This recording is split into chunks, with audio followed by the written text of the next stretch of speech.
Les éditions Thelem présentent un enregistrement intégral de The Soulmate Equation de Christina Lauren, lu par Sandra Poirier.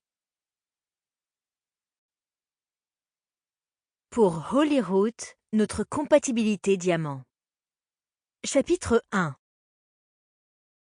Quand elle était plus jeune, Jessica Davis était choquée que seuls 26% des femmes croient au grand amour. Une véritable tragédie, songeait-elle. Bien sûr, c'était 10 ans plus tôt, à l'époque où elle ne pouvait imaginer ressentir autre chose qu'une passion dévorante pour l'homme qui deviendrait un jour son ex. Ce soir, au cours de son premier rendez-vous en 7 ans, ce pourcentage lui paraissait franchement élevé. 26%, marmonna-t-elle en se penchant vers le miroir des toilettes pour retoucher son rouge à lèvres. 26 femmes sur 100 pensent que l'âme sœur existe. Jess referma le tube, puis pouffa, observant son propre reflet épuisé faire de même. C'était triste à dire, mais sa soirée était loin d'être terminée. Elle devait encore prendre et terminer son entrée. Les hors-d'œuvre avaient duré une éternité. Apparemment, sans doute, son découragement devait provenir de la fâcheuse tendance de Travis à parler la bouche pleine et à lui raconter des anecdotes beaucoup trop détaillées sur sa femme, qu'il avait découverte dans les bras de son associé, et du divorce tumultueux qui s'était ensuivi.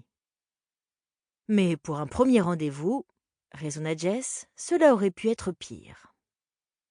Ce dîner était indéniablement plus agréable que celui qu'elle avait failli partager avec son prétendant de la semaine précédente, arrivé tellement ivre au restaurant qu'il s'était endormi dans son assiette avant même de commander. « Allons, Jess. » Elle rangea le rouge à lèvres dans son sac. « Tu n'as pas cuisiné et tu n'auras pas à laver une seule assiette ce soir.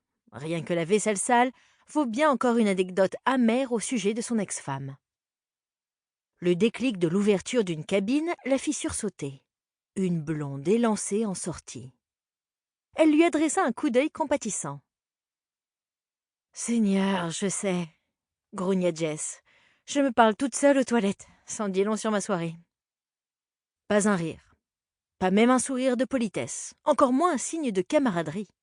Bien au contraire, la blonde se dirigea vers le lavabo le plus éloigné d'elle pour se laver les mains. Bon. Jess se remit à fouiller dans son sac, mais ne résista pas à épier la fille à l'autre extrémité des vasques. Elle savait que dévisager était impoli, mais son maquillage était impeccable, ses ongles parfaits. Sample complete. Ready to continue?